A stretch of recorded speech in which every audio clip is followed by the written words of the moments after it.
don't want to make an episode. I don't feel well and it's cold outside. Ugh. But I know what they're gonna say about the episode. It was pretty bad. And I know what they're gonna say about the song. Ugh. I know what I'm gonna do. I'm gonna get out from under my blanket and I'm going to make my first analyst episode! But I'm keeping my blanket because it's rather cold. As far as episodes go, this one took kind of forever to get started. Keep in mind, I go into each episode as blindly as possible. I don't look up titles, summaries, cast member tweets, anything. I did know there was going to be a song, but I had no idea who was going to sing it. The beginning scene was good setup, and I thought it would turn into another Too Many Pinkies episode where Twilight had to choose between spending her day with all of her friends while entertaining Cadence. Although I did enjoy the continuity between the Crystal Empire, where Cadence stated that they should hang out when the fate of Equestria wasn't in the balance. I know that everyone is fussing about Spike, but I have a video planned for that, so I'm not going to get too much into it. After the opening credits, we see the main six seeing Fluttershy off to go visit the Breezies. Star Swirl Bearded, despite being a super obscure historical fixture, has a traveling historical exhibit based off him. Side note, am I the only one who noticed that the only alicorn that doesn't fit the astronomy theme is Cadence? Even Star Swirl and Sunset Shimmer, who were once Celestia's old students, fit the theme. Crap, Flash Sentry. I guess the movies are canon in this. This is also the first time that, apart from a season premiere, Twilight is acknowledged as a princess, and she seems to be a little unsure what to do, hesitating in her new role. But it's soon brushed off and they go to the exhibit together. For the remaining six, promise that nothing will go awry when... Wait, what is that? Incoming plot! Everybody duck! It's Discord! And he's blue! So Discord is sick, and despite being helpless, he is slyly using his powers in Ponyville, much to the audience's amusement. He demands attention from Fluttershy, but is conveniently written out of the plot. Funny, he was writing her and appeared on the same day she left. 10 minutes into the episode, and Discord loses interest in the train station, almost as much as I have. What is up with the pacing on this? There was just so much exposition, and even though Discord was fun to watch, it felt like the episode is dragging his hooves on the ground. Discord is acting like a 5-year-old, and Cadence is patient, encouraging him to do things himself, unlike Twilight, who is just desperate for him to flutter off.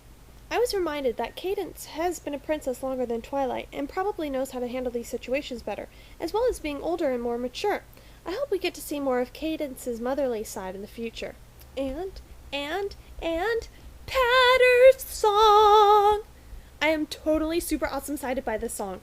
Although a character song from Discord would have been hilarious, I'll take what I can get. Glass of Water is the third song of Season 4, and although it had me laughing as much as Pinkie Pie on any given episode, I don't think it'll go down in MLP history. I think mostly because of the type of song it is. It's a patter song, which means it's a quick, tempo, entertaining song, which conveys either extreme emotions like I'm Not Getting Married Today from Company, or is a list song like Modern Major General from Pirates of Penzance. Penzance. The pirate one from Gilbert and Sullivan. Gee Louise. Glass of Water is the latter, filled with strong animation, chock full of pop culture references.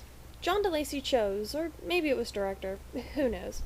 They used a vocal technique that is somewhere between speaking and singing, often used because actors' inability to sing well rather than characterization, although I think it works in their favor. We know that John is not a strong singer. This technically worked well for Discord's sarcastic character. It keeps the tempo going and melody entertaining. At spots I had problems understanding his diction, and had to look up a few of the lyrics. But hey, patter songs are not easy, even for people who can sing well and are vocally trained. That's just it. Patter songs are for entertainment. Does it have anything to do with the plot? No! And even the most uncultured viewer would be in stitches from laughing so hard. I found that glass of water strongly resembles the littlest from Gilbert and Sullivan's play The Mikado, because of its complete annihilation of the fourth wall.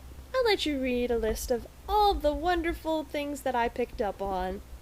There is a cure for his blue flu, so the trio goes and finds a magical flower. I'm chalking this up to Tangle reference rather than a we need the princesses to do something cool in this episode filler.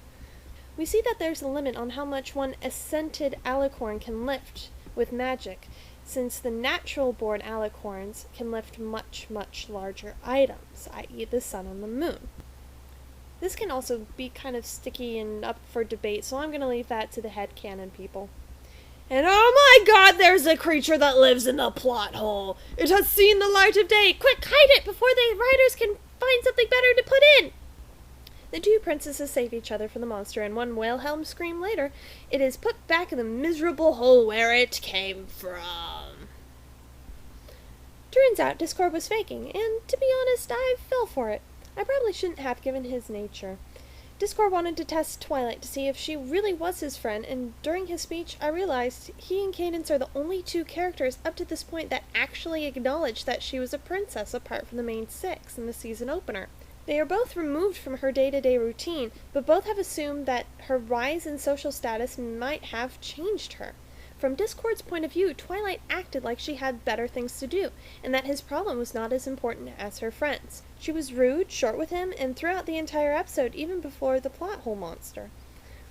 He isn't her friend, and she could not have made that more clear.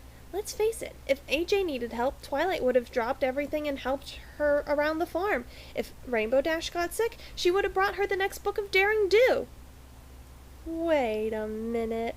Even though Discord is a bit... okay, he's a huge freaking jerk.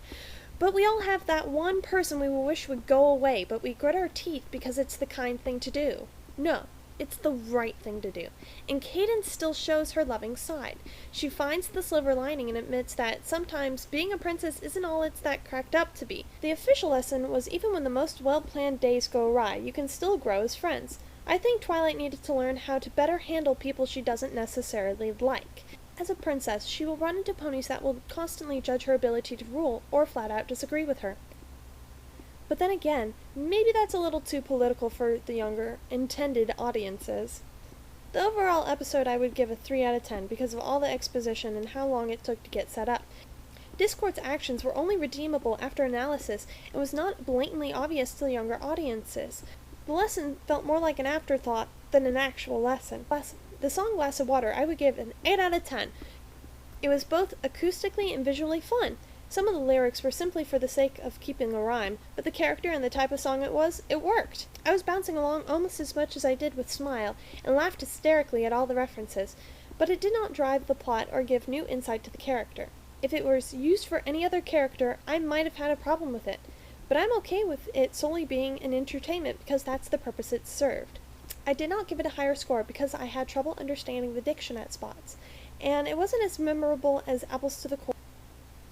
I hope Season 4 will continue the trend of giving smaller characters singing roles, because I will be all over it.